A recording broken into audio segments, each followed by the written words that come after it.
অনেক কথা আলোচনা করেছেন, যা বিশ্বের উলামা ইকরাম আপত্তি জানিয়েছেন, এবং তিনি দাওয়াত ও তাবলীগের পুরনো প্রবীণ মুরব্বীদেরকে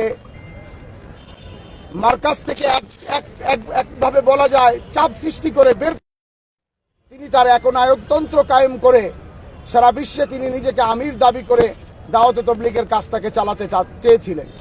কিন্তু রাস্তায় চলার এক পরিচয় দানকারী এক গাজীপুরের টঙ্গী বিশ্ব ইজতেমা ময়দান দখল করে জোর ও ইজতেমাকে কেন্দ্র করে জোবায়ের ও ছাত্রপন্থীদের মধ্যে সংঘর্ষে ৩ জন নিহত হয়েছেন। এ ঘটনায় আহত হয়েছে অর্ধশতাধিক। মঙ্গলবার দিবাগত রাত ৩টার দিকে এ সংঘর্ষ শুরু হয়। নিহতরা হলেন আমিনুল ইসলাম বাচ্চু ৫৫, বেলায়েল হোসেন ৬০, তাইজুল ইসলাম ৭০। তুরাগ তীরবর্তী রাজধানীর অংশে সরাসরি নিষেধাজ্ঞা করেছে ডিএমপি।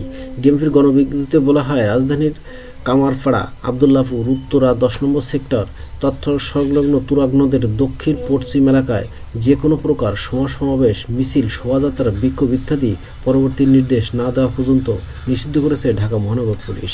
ডিএমপির উপকমিশনার media and public relations Mohammad Abu Talebur Rahman বলেন, উদ্ভূত পরিস্থিতি মোকাবেলায় জনশৃঙ্খলা রক্ষার্থে ঢাকা মেট্রোপলিটন পুলিশের অর্ডিন্যান্স 1976-এর 19 ধারায় অর্পিত ক্ষমতা বলে আজ বেলা 2টা থেকে এই নিষেধাজ্ঞা জারি করা হয়।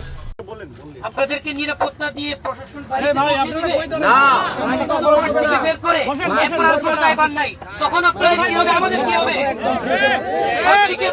বের করে আপনাদেরকে ক্ষতি করার চেষ্টা করবে।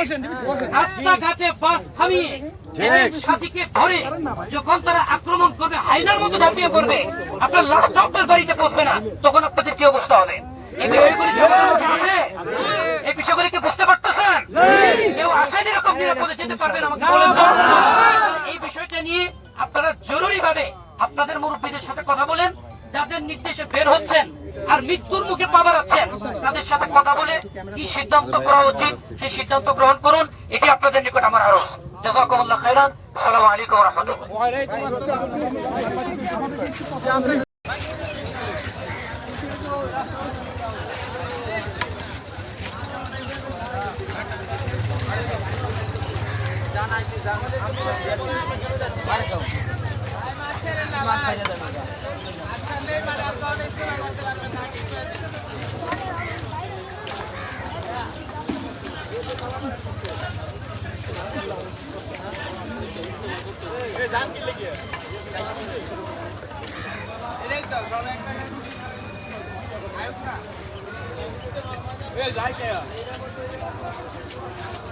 বিশ্ব ইজতেমার এই ময়দানটি